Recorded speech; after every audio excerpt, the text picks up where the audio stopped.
మొట్టమొదట మీడియా వారికి అలాగే ఇక్కడ ఉన్నటువంటి క్రైస్తవ ప్రజానీకానికి ప్రజాప్రతినిధులకు పెద్దలందరికీ కూడా హృదయపూర్వకంగా నమస్కృతులు తెలియపరుస్తున్నాను. నిన్నటి దినాన్ని ప్రవీణ్ గారి విషయంలో తెలిసినప్పటి నుండి ఇప్పటి వరకు అందరూ కూడా సహకరిస్తూ వచ్చారు. అలాగే రాత్రి వరకు కూడా మేము ఇక్కడ ఉండి పెద్దలు నాయకులందరూ కూడా చక్కటి సహకారం అందించారు. ప్రస్తుతం పోస్ట్ మార్టం కొరకు సిద్ధపరుస్తున్నారు. రిపోర్ట్ ఏమొస్తుంది అనేది అందరూ కూడా ఎదురు చూస్తూ ఉన్నాం. రెండవది క్రైస్తవ పెద్దలు కూడా అందరూ సిద్ధంగా ఉన్నారు. మంచి జరగాలని కోరుకుంటున్నాం. ఇప్పుడు అందినటువంటి సమాచారం ఏంటంటే మేము పోలీసు వారు కూడా మేము చక్కగా సహకరిస్తున్నామండి. ఎటువంటి ఇబ్బందులు లేకుండా మేము న్యాయంగానే జరిగిస్తాం అని వారు మాటిస్తున్నారు. అలాగే పెద్దలందరూ కూడా సిద్ధపడి ఉన్నారు. రాష్ట్రం అంతా కూడా కదిలించబడింది. తెలుగు 2 రాష్ట్రాలు కూడా కదిలించబడ్డాయి. అలాగే చాలామంది నాయకులందరూ కూడా సహకారం అందిస్తున్నారు. ప్రాముఖ్యంగా దైవ సేవకులందరూ కూడా ఒక్కటిగా సంఘటితమయ్యారు. ప్రవీణ్ పగడాల గారు మళ్ళీ చెప్తున్నాను, ఆయన బ్రతికుండగా వాక్యం ద్వారా ప్రజలను కదిలించారు. ఆయన మరణం కూడా యావత్ క్రైస్తవ ప్రపంచాన్ని కదిలించింది. సో ఇప్పుడు ఎదురు చూస్తూ ఉన్నాం, ఏ రిపోర్ట్ వస్తుందో అని ఎదురు చూస్తూ ఉన్నాం. కొంతమంది పెద్దలు కూడా వాపుతున్నారు. ఆల్రెడీ ఇక్కడ చాలామంది రాష్ట్ర నాయకులు, అలాగే జిల్లా నాయకులు, అలాగే క్రైస్తవ వక్తలు, ప్రముఖులందరూ కూడా ఈ స్థలాల్లో ఉన్నారు. ప్రస్తుతం ఏం జరగబోతుందనేది అందరూ కూడా ఉత్కంఠగా ఎదురు చూస్తాం.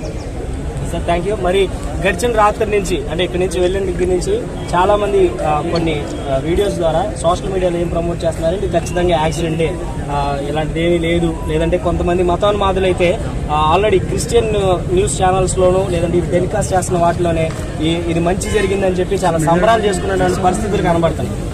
వారి గురించి వారు చేస్తున్న కామెంట్స్ గురించి సోషల్ మీడియాలో జరుగుతున్న ఈ విధమైన దాడుల గురించి మీరు మీ యొక్క మాటలు తెలియజేయాలని ఆశపడుతున్నాను. ఇంకా జడ్జిమెంట్ చేయడానికి టోల్గేట్లో రావడానికి ముందే ఆయన బైక్ లైట్ పగిలిపోయింది. అంతకుముందు ఏమన్నా సెల్ఫ్ యాక్సిడెంట్ జరిగిందా, లేకపోతే ఎవరైనా దారిలో కొట్టారా, చాలా ఆ బండి చాలా ఇంజూర్ అయి ఉంది.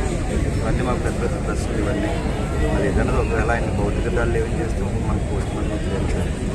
దాని వరకు వెయిట్ చేస్తాం. ఎవరి కామెంట్ మనతో పట్టి దేనికి మనం చెప్పినాము, ఏదైనా లీగల్గా ఏదైతే మన కామెంట్ దాన్ని మనం ఎందుకంటే కొద్దిమందిని ఇంకా టార్గెట్ చేస్తూ ఇది మంచి జరిగిందని సంబరాలు చేసుకుంటున్న వారు కూడా కొద్దిమంది కామెంట్స్ రూపంలో తెలియజేయండి. వాటిని మేము స్క్రీన్ షాట్స్ కూడా తీసాం.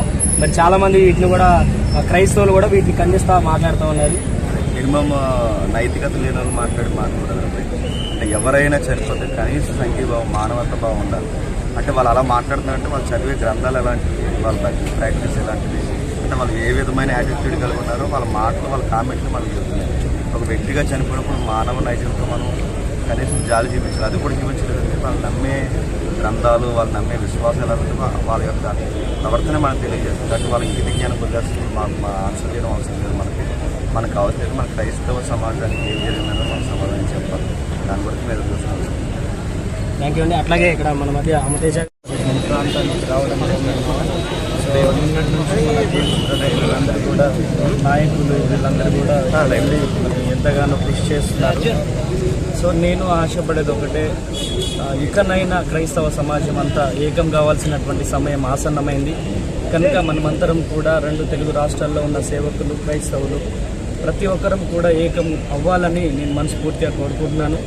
సో రిపోర్ట్స్ ఏదైతే వస్తాయో దాని తర్వాత ఫర్దర్గా మనం మాట్లాడాల్సిందే.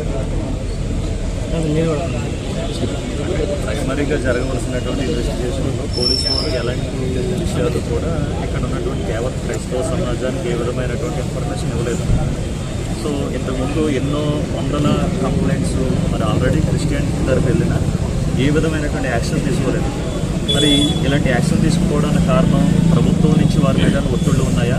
మరి అలాంటి ఒత్తిళ్లు ఉన్నప్పుడు, అలాంటి కంప్లైంట్స్ విషయంలో ఏ విధమైన రెస్పాండ్ లేనప్పుడు, మరి ఇలాంటి సంఘటన జరిగినప్పుడు దీని మీద కూడా ఏ విధంగా న్యాయం జరగదు అని మాకు అనిపిస్తున్నది. ఏ విషయంలో కూడా ఎందుకొరకనంటే అసలు పోలీసు వ్యవస్థ వారు ఆ జరిగినటువంటి యాక్సిడెంట్ స్పాట్లో ఏ విధమైనటువంటి ఆధారాలు కానీ దాని విషయంలో తీసుకోవాల్సినటువంటి కేర్ కానీ కనీసం అక్కడ ఒక కానిస్టేబుల్ పెట్టి అక్కడ ఏం జరిగింది అనేటువంటి విషయం గురించి ఏమాత్రమూ కూడా అక్కడ పట్టించుకోలేదు.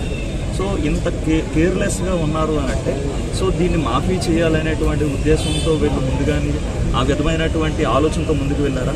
అసలు ఈ యాక్సిడెంట్ జరిగింది అనేటువంటి ఫస్ట్ చెప్పినటువంటి పర్సన్ ఎవరు, అసలు ఎవరు ఫోన్ చేశారు, ఎవరు చెప్పారు వాళ్ళు, యాక్సిడెంట్ జరిగిన తర్వాత ఎన్ని గంటలకి ఇది జరిగింది, ఈ విషయాలంతా కూడా క్రైస్తవ సమాజానికి పోలీసు వారు నోరికి చెప్పలేదు. రెండవది ఏంటంటే ఇప్పటి వరకు కూడా ప్రభుత్వం నుంచి ప్రతినిధిగా ఒక్కరు కూడా రాలేదు. అంటే క్రైస్తవంలో ఉన్నటువంటి వారు ప్రతినిధులు కాదా ఒకసారి వాళ్ళు చెప్పాలి. ఒక ఎమ్మెల్యే కానీ ఒక ఎంపీ కానీ క్రైస్తవ్యం ఇక్కడున్నటువంటి ఇక్కడున్నటువంటి ఏ విధమైనటువంటి ప్రతినిధి ప్రభుత్వం నుంచి వచ్చి లేదు మేము చేస్తాము అని ఈరోజు రాలేదు. ఇప్పుడు ప్రభుత్వ ప్రతినిధులు వచ్చినప్పుడే కదా మీడియా వారు కానీ లేదంటే మిగిలినటువంటి న్యూస్ ఛానల్స్ వారు వచ్చి మాట్లాడేది.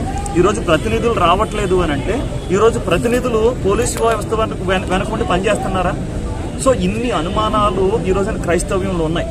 ఇంకా లేదు, ఇంకా ఇలాగే ఉంటుంది అనేటువంటి ఒకవేళ భావన అనేది అందరికీ కూడా అనిపిస్తున్నది. ఇప్పుడు డెడ్ బాడీ ఇక్కడి నుంచి కానీ ఒక్కసారి కదిలింది అని అంటే ఈ విషయంలో ఏ విధమైనటువంటి ఇంకా ముందుకు వెళ్ళవలసినటువంటిది ఏమీ ఉండదు. డెడ్ బాడీ ఇక్కడ ఉండగానే అసలు పోలీసు వారు ప్రాథమికమైనటువంటి విషయాలు ఇది ఏం జరిగింది అనేటువంటి విషయాలు కొంతైనా మాకు వాళ్ళు ముందుగా చెప్పాలి. అసలు ముందు టోల్ గేట్ దగ్గర ఎందుకు లైట్ వెలగలేదు, ఆయన బండి తోలడంలో ఎవరో వెనకాల నుంచి బలంగా కుట్టేస్తే ఆ వ్యక్తి తప్పించుకోవడానికి వచ్చినప్పుడు ఎలాగైతే నడుపుతూ ఉంటాడో ఇలాగ కనిపించినట్టుగా అలా కనిపిస్తున్నది అవంతా కూడా. ఒకవేళ అంతకుముందు టోల్ గేట్ దగ్గరే లైట్ ఆగిపోయిందా, లేదంటే కొవ్వూరు టోల్ గేట్ దగ్గర లైట్ ఆగిపోయిందా, ఒకవేళ అక్కడ స్పాట్ దగ్గరకు వచ్చిన తర్వాత ఒకవేళ యాక్సిడెంట్ అవుతే అక్కడ డూమ్ అనేటువంటిది పగిలిపోయిన అద్దాలు ఉన్నాయా, ఒకవేళ ఆయన స్పాట్లో ఫ్రంట్గా పడిపోతే ఆయన స్పెట్స్ బాగానే ఉన్నది, అక్కడ చాలా సేఫ్టీగా ఉన్నది, ఆయన మాస్క్కి బ్లడ్ లేదు, మరి మాస్క్ పీకేసినట్టుగా ఉంది. మాస్క్ ఎవరు పీకారు? పోలీసు వారు తీశారా? నెక్స్ట్ ఏంటంటే స్పాట్ పడినటువంటి బండి దగ్గర అది యాజ్ ఇట్ ఈస్ పొజిషన్లో ఉండాలి. ఆ పొజిషన్లో ఉండకుండా స్టాండ్ వేశారు. స్టాండ్ వేసింది ఎవరు? పోలీసు వారు వేశారా? లేదు అని అంటే ఆ తాళం ఆల్రెడీ ఆఫ్ చేశారు. తాళం ఎందుకు ఆఫ్ చేశారు? ఎందుకంటే యాక్సిడెంట్ అయినప్పుడు అది ఏ స్పాట్లో అది ఎంత స్పీడ్లో యాక్సిడెంట్ అయిందో రీడింగ్ ముళ్ళు అక్కడ ఆగిపోతుంది ఆటోమేటిక్గానే. సో ఎంత స్పీడ్లో అతను డ్రైవ్ చేస్తున్నాడు, సో ఒకవేళ ఎవరిని బలంగా వెనకాల నుంచి గుద్దితే ఆ స్పీడ్లో ఎంత స్పీడ్లో యాక్సిడెంట్ జరిగింది, ఇవన్నీ కూడా ప్రాథమికమైనటువంటి అంశాలు ఆధారాలు అన్నీ కూడా పోలీసు వారు చెప్పాలి. ఇంతవరకు ఏ విధమైనటువంటి ఇన్ఫర్మేషన్ వారు ముందుకు వచ్చి చెప్పలేదు. ఈ విషయంలో మేము న్యాయం కోరుతున్నాం. వారు ముందుకు వచ్చి మాట్లాడాలి, ఏం జరిగింది అనేది కనీసం వారికి ఏం దొరికే చెప్పాలి. లేదంటే ఆ విషయంలో మేము ఇన్వెస్టిగేషన్ చేయలేదు ప్రాథమికంగానే విషయమైనా చెప్పమనండి. దీన్ని బట్టి మాకు అర్థమవుతుంది. సో దయచేసి అంతా కూడా క్రైస్తవ సమాజం గమనించాలని ప్రేమతో తెలియజేస్తూ ఉన్నాం.